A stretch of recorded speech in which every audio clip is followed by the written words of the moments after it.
What if you could travel to parallel worlds? The same year, the same Earth, only different dimensions.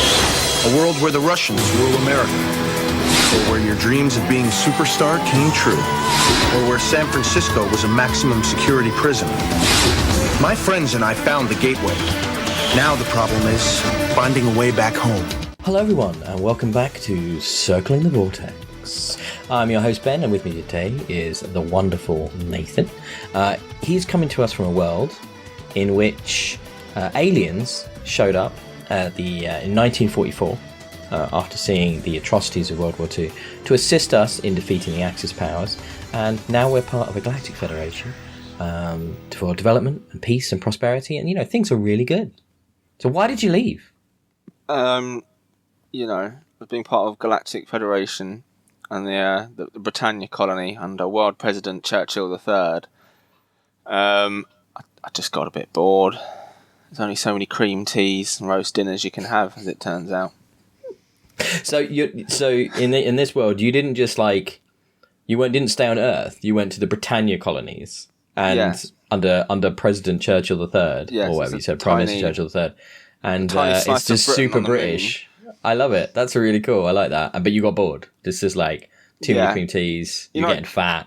It's like going to a museum of British history, but staying there. Like, you're not allowed out of it, and it's after a while you just get bored. Okay, that's cool. I like it. And what? And so that's you, Nathan. What about myself? I'm really annoyed because you got the same time period. I'm joined by Ben, who comes from an alternate universe where, by playing both sides, Switzerland actually won World War II. In what comedy card is Man in the Cuckoo Clock Castle. It's just the year 2021, and it's just all Toblerone. Switzerland is the dominant world power, is what you're saying. Basically, in this universe, both sides knocked the hell out of each other, and who was left standing? Switzerland. I mean, what's it like there? That sounds pretty crap, because they were pretty shitty in their whole refusing to pick sides. So I can't say I'd want to live in that world. That sounds like it could be quite austere and very controlled and a bit too Scandinavian for me.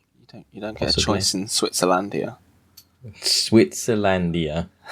Yeah. Jesus, no, I don't need Switzerland as the European state that is dominant on the planet. No, I'll be all right without that. Thank you very much. So let's talk about. So we're on to this is episode. What episode number of the show is this? I've lost track completely. Well, I think. We're watching our 16th episode, 9th of this series. I don't know what its actual episode number should be. So we're on episode 16 of Circling the Vortex. However, we're up to season 2, episode 9 of Sliders, based on original airing order, where things are getting very complicated because of that. When it comes to character development and dialogue stuff. So yeah, we'll talk about that a bit in a minute. But yeah, it's hard to ignore that now. That's having increasing ramifications, especially with the ending of this episode, trying to work out if characters are pre or post versions of an episode. Oh dear, gets a bit confusing. But let's talk about Obsession. So we open in I don't know where that's meant to be. Blurry, it's wooded camera. Horses riding through nondescript woods, vaguely not quite medieval, not quite Georgian, just oldie history. Ye oldie history, borderline fantasy actual vibe to it. Actually, it was almost a bit ethereal in its presentation. But it's Wade start to a sci-fi fantasy film. Yeah, so it's Wade on horseback, just giggling, on a horse, giggling on a horse, voluminous coat, curly hair, cloak down to shoulders, really, kitching it up. Being pursued in a hilarious manner by very much a Prince Charming archetype. Bit of a dandy. And giggling also, I think. Giggling, and then we wake up, and it's all been a dream prior to sliding, as we often get, don't we? We often get sliding out of a very brief place in New India we were in. Sort of some kind of like Hindu/Indian take on the United States, which all we got to see was the outside of the hotel, and then Arturo moaning a lot about them being overly polite. Yeah, no They're burgers. so polite, and there's no hamburgers. Oh, as if that's the worst world they've been to. But that's Arturo. And then they slide, and we arrive on a new world, and immediately Prince Charming is there to greet Wade, and he seems to know her, and gives her a rose and says, "Oh my goodness, I'm a seer, and I've foreseen your coming, and I've waited for you my entire life, and we are destined to be together," and all of this, and it's like, oh, all right, mate. The Ulmer pickup line. Nate was writing some serious notage about this. Like, he's gonna use this. All you'd need to do is be a real creep and stalk some girl, and then come up with a seer line. I mean, it's pretty creepy. Like the whole thing is quite problematic, isn't it? It's like throughout this we get some really 90s gender shit, which is just uncomfortable. Wade very much is treated. Well. It has not aged well. Wade is very much treated as like just sort of a chip that's moved around the board between at one point, various people. There is a line of just, there is a woman you want. And you shall have her, and she shall make you better, basically. Yeah, and it's like, it's all... okay. Do you want to carry on to the recap a bit? What we're up to? So he appeared, given her a rose, and his creepy pickup line gone. And then someone tries to run over her. Was that before the credits or after the credits? I thought it was after. That's after. I would say, so that the hook there of man from her dream shows up in reality on another world. That was before the credits. It's all before credits, and that's pretty good. Waiting for you. What? It's a pretty good hook. It's a pretty surprising kind of. But then he goes straight into the "I'll see you in another life. We'll be together," and it kind of dives down straight after that. Yeah, and we kind of get informed throughout this by Quinn that Wade's into this mumbo jumbo past lives shit. He does not approve, and is pretty much an overbearing, jealous boyfriend throughout this, even though he's got no right to be, and is quite unlikable throughout. Actually, Quinn in this episode, it's strange because you'd think this would be a Wade centric episode, but it kind of isn't. It's not centric about any of them. It's Derek Bond centric, this episode. Derek Bond. I couldn't resist introducing myself like that. Here's a rose, I know everything about you. So in this weird Sears world where psychics have a lot of sway, they still had James Bond. I like that, actually. I like that. Ian Fleming. He's still in it. It's good old. Maybe he was like a seer spy or something, rather than just a spy. Goldfinger. I know what you're going to do. Okay, fair enough. Probably. I expect you to. Oh, you didn't show up because you knew I was going to try and laser your crotch. Damn it! Do you expect me to talk? No, I know what you're going to do. It's fine. I don't think the films would be as good. Take some of the tension out, doesn't it? take some of the like there's none of that. Excitement. They're very short in these worlds. Bond film. I'm trying to think what kind of happens next. Yeah, well, okay. He gets hit. Rembrandt gets hit by a car. He kind of grabs Wade, pulls out of the way, it clips his foot, and then you get the two people in the car like look menacingly back and drive off. Then Rembrandt gets pretty much hit on straight away. We meet Sexy Doctor, don't we? She's a medical oracle. Yeah. She's just like caressing his foot sensually. The only reason I could think, I know what's going on. So I think the in-world explanation of that is as soon as she sees him, she kind of knows what her, or at least has an inkling as to how she's going to play a part in his life. So she doesn't. There's no. Again, in a world of telepaths, dating would not be as challenging, would it? You'd like go into a bar and you'd immediately know if you were gonna be successful or not, wouldn't you? Wouldn't you, like, if there's someone you weren't attracted to, but you saw a vision of the future that you're with them, do you then try and change it, or do you be like, okay, all right, I'll just go. I guess I put the beer goggles on this one. Bummer. Oh well, why even bother? No point in resisting. I've seen the future. So, which is a depressing thought. I like to think the in-world universe, in-world explanation is just Rembrandt Brown, irresistible. He never actually says anything to her, and she's basically hitting all over him. Yeah, it's quite a feat. The Crying Man, we do get a Crying Man reference, and it's indicated that the Crying Man cries because he has some experience with the ladies. Not always good. Clearly, I feel like rejection. I feel like often not good. Yeah.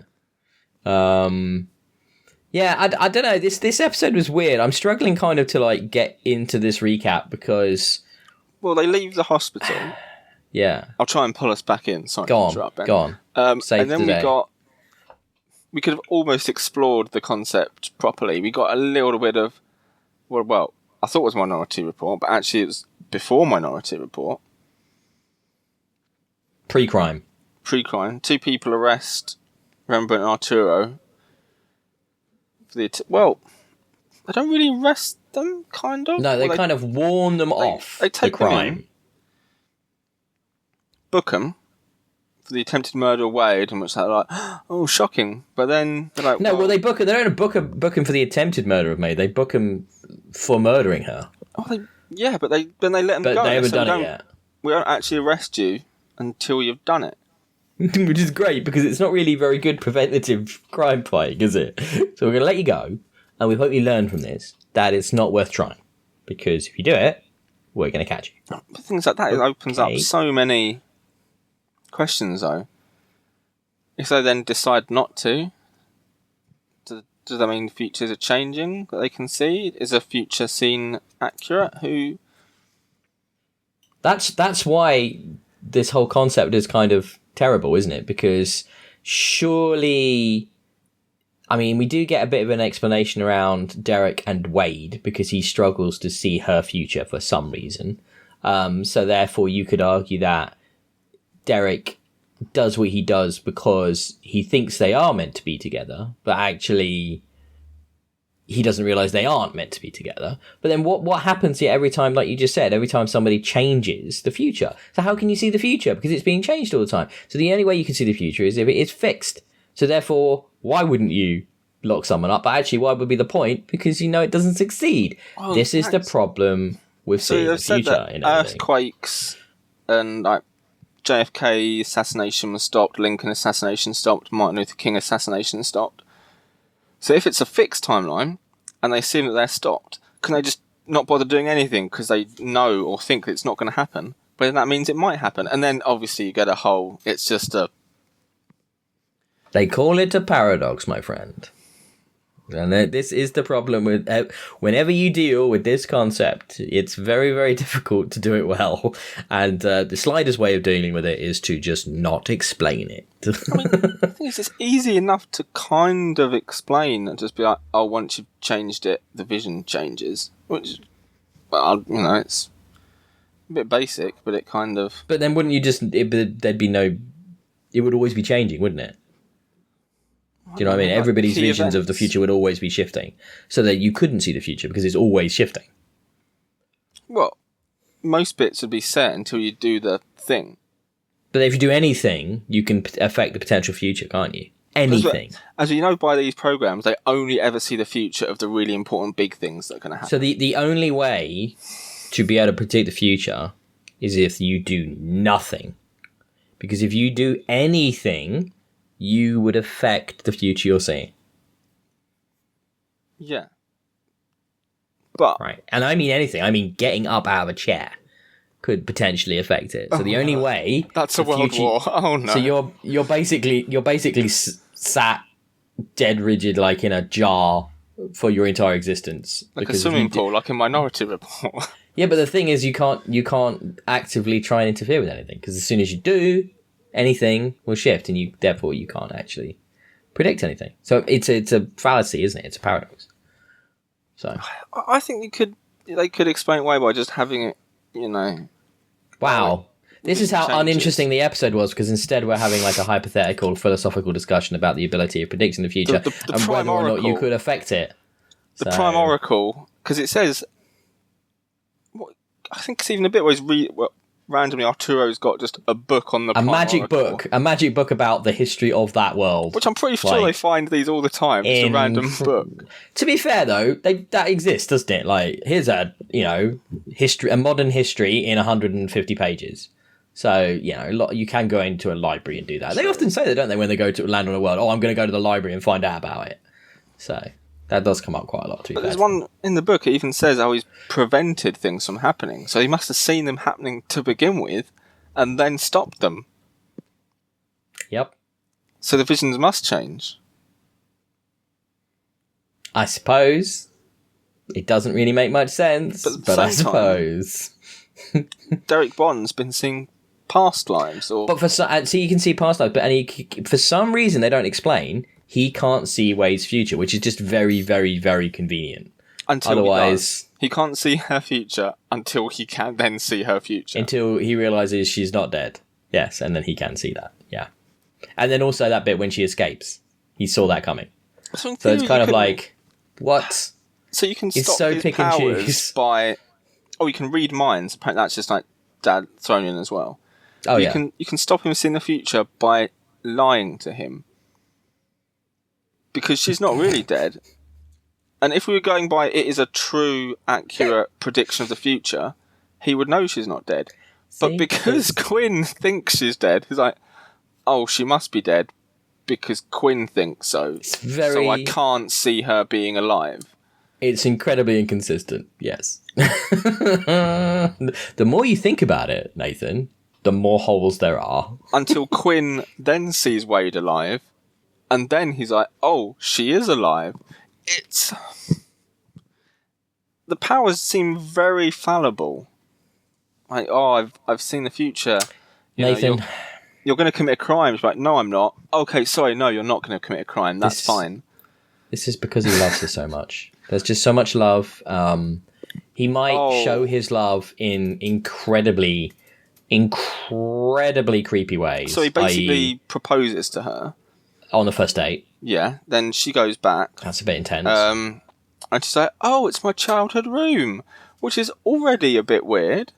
Dude, it's super weird. It's a straight away super weird. It's why would you? It's a fact. Why would you think that would make you feel at home? She's like, oh, this is kind of, it's weird, but it's kind of cool. And she's like, wait, how did you know? You read my mind? And he's like, to make you happy. Deadpan, like not moving any facial muscles, blank eyes, to make you happy. And then he's like, actually, no, even before that, he said, oh, if you have another day, if you change your mind, I'll respect that. And then he doesn't. Immediately, when she starts to freak out about the room and she says to him, oh, you violated my mind to get this information. You basically, I think she actually says, you raped my mind. It's the terminology. She throws out raped. And it's like, and then he won't let her go. And he's meant to love her. And I mean, look, bear in mind, the title of this episode is Obsession. So clearly they are indicating that Derek is tad unwell. And I think we got the indication early on when he was like given the job of Prime Oracle, or to replace the Prime Oracle, that this guy has been fixating on his past lives possibly a tad too much. Oh, yeah. Because doesn't the other woman... Because I think we missed that part. There's two people going for the top position, and they hold the interview on some stairs outside, on some chairs in the snow. Power move, right there. He's putting on an old man voice. Yep. Tell me why you should be Prime Oracle. You think that's bad, but it actually that was pretty accurate. It's pretty accurate. And she's like, oh, he's more powerful, but he's got no compassion or discipline or anything. He's kind of nuts. And then his response is, yes, she admits I am more powerful. And then he just says something like, but when you got the position, you were in your 20s, and some people didn't like it. Oh, okay. I don't see how that... The guy then comes out with like this super creepy, like, oh, well, he can learn more compassion once he has his woman, but you can't learn more power. And there's just this whole... There is a really gross undercurrent throughout this whole episode of like keeping women down. And it's just if anything, I thought uncomfortable. compassion would be the harder thing to teach, but okay. And But you can't. There is a logic to what he said. You can't. I mean, if there's a cap to how powerful psychics can be, I guess you can't just be more powerful by learning it, can you? So there is a logic there. However, it's the way it's all done. And it's like there is a woman, and you want her, and she will help you to be more compassionate. Ta-da! By having to kill herself, make you think she's had to kill herself to get away from you. She's gonna pull Romeo and Juliet. That's what happens. That's basically the episode, isn't it? We've not missed any other big beats. There's not almost no agency in this episode. Oh yeah, there's not a lot kind of going on. It's just this weird character work with Derek and Wade, and just her trying to get away, and him always keeping her like locked up, and because he's such a powerful, important person. Sorry? She escapes by grappling hook. Well, she doesn't really escape though. There's an attempted escape, and then they're all separated again. And yeah, it's a strange one. I didn't hate it. There's some decent ideas in here, I suppose. It was different. I was more disappointed by this episode than some, purely because at the beginning it gave me hope.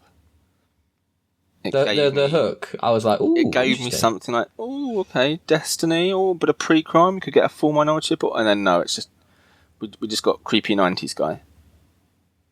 And then so he learns his lesson at the end, and he learns compassion by realizing, it's not great to kidnap women. Sometimes they don't like that, and they might have to kill themselves to get away from you. But the problem here is that they kind of hand wave away all of that because he's like this super important dude in this country. So he just gets away with it. Nobody's going to do anything to put him in his place or stop him. I don't know, it's not his butler, because she says that at the moment he's even got power over him while he's not been sworn in. Like some kind of... It's like, well, yes, but he's the most powerful man in the country. No one can stop him. If he's above accountability. If he thinks this is the right thing to do, then that's fine. It basically means he could just lie and be like, I've seen the future. Everyone needs to give me their money.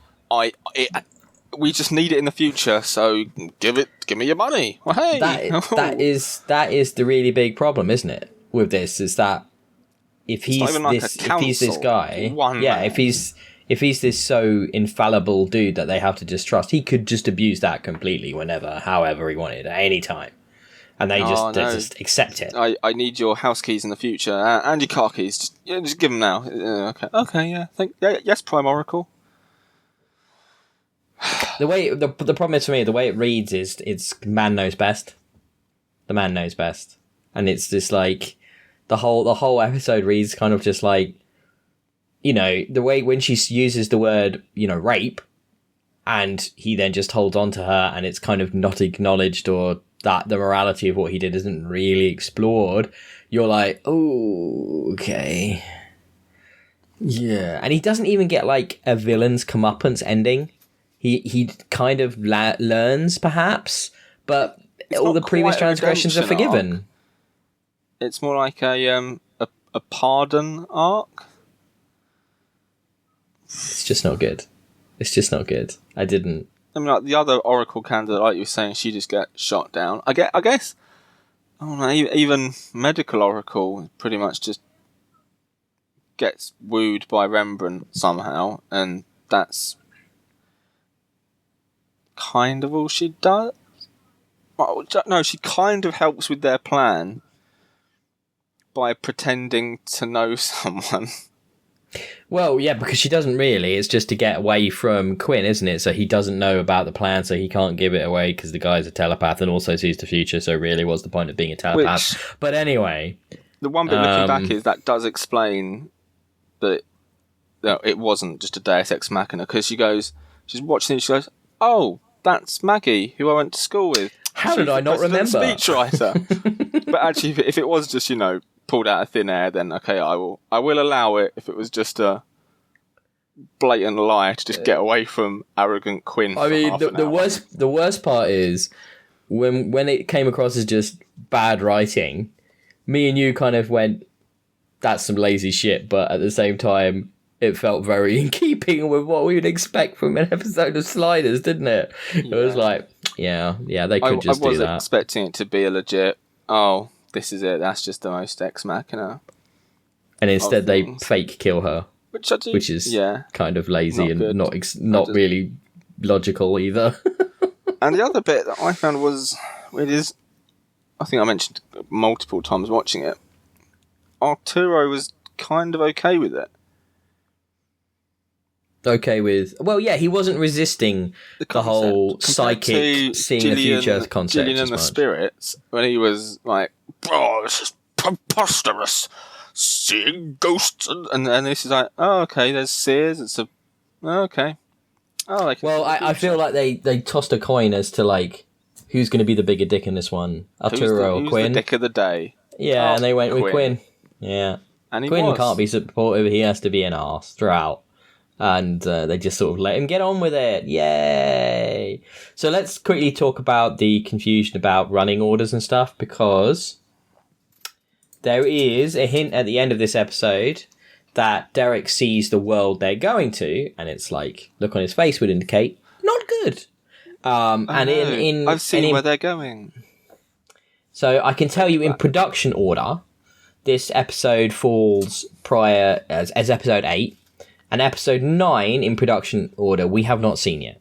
So I can't tell you any more about that. The episode prior to this in production order would have been 7, which was actually, and you can kind of see where they split these apart, it was Gillian of the Spirits. So imagine if they'd done Gillian of the Spirits and then this one.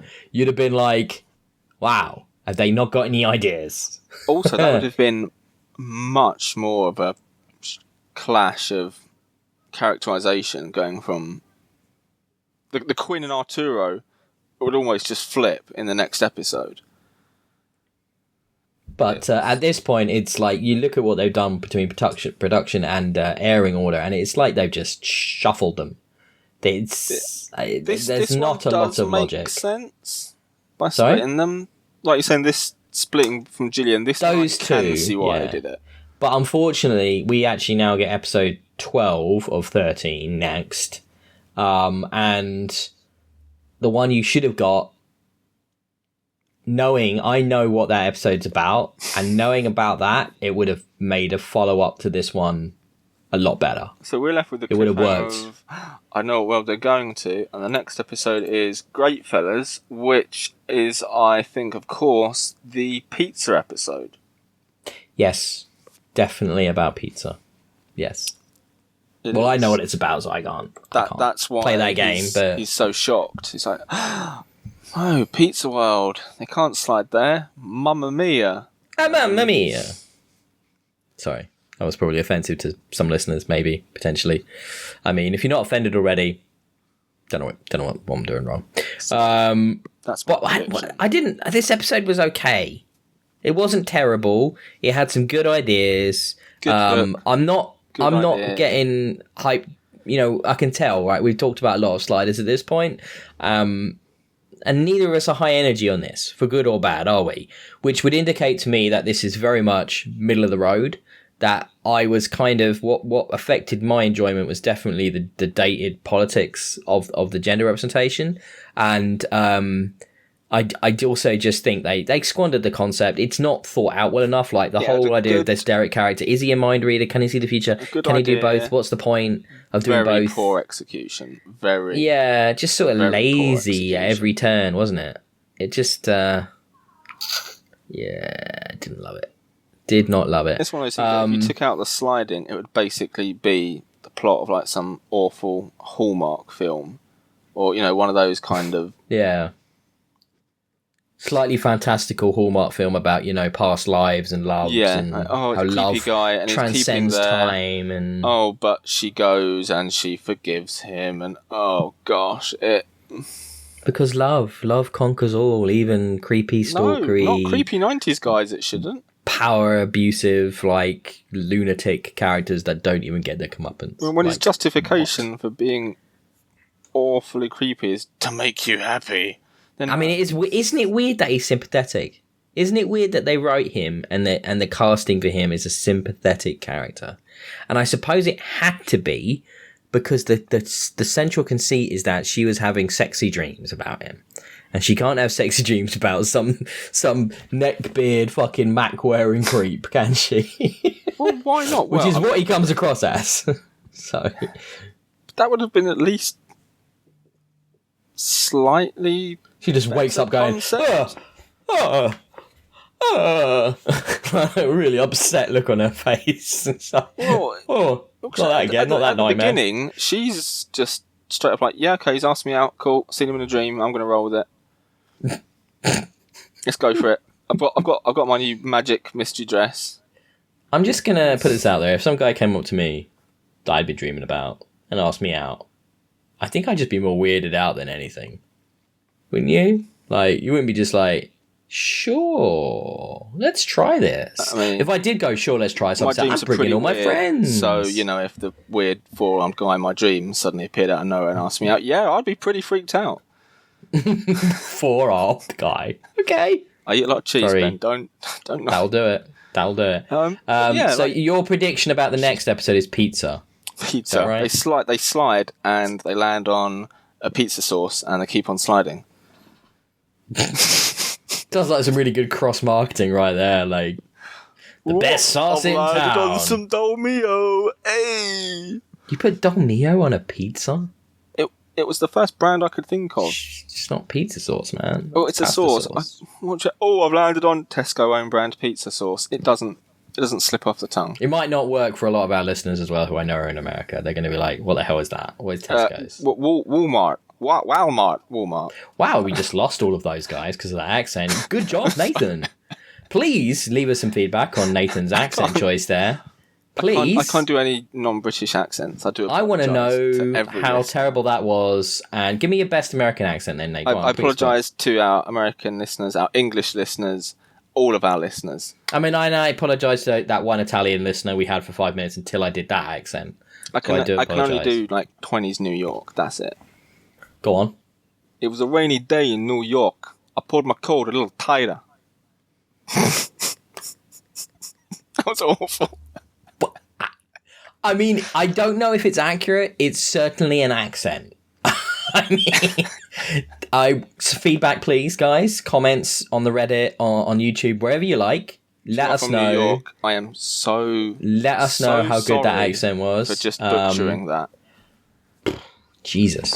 And on that note, I think we should wrap this episode up. That was season 2, episode 9, Obsession. I'm glad that's out of the way. We're definitely on the downward slope now this season. We have got a few left, not many left. The only way is up. 4 left. The only way is up. I believe in it. My pivotal episode that I always think of when I think of season 2 is not for a couple of weeks yet. So 3 months. Is it 4? Yeah, it's a while. 4 weeks, 6 weeks. But it's not the next one. But yeah, next one is all about pizza, according to Nate. Can't wait to see if that's true. Apologies to listeners. Great fellas. And we'll be back in a couple of weeks with that. Please give us a like and subscribe on YouTube. Follow us on Twitter at Experience Kills. Please give us that feedback on that accent. That's super important. If you give us some feedback on those accents, I will pick a random one and I will do a shout out for you. And we will do a world you have come from if you want to be included. I promise I will do better. Please give us that feedback.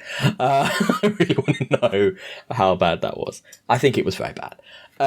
Right, so we're back in a couple of weeks with great fellas. Thank you for tuning in. Sorry it was a bit of a low energy one. It was just a bit meh. They can't all be either awesome or awful. So this was very middle of the road. Yeah. So fingers crossed great fellas is either awesome or awful. So adios. Bye.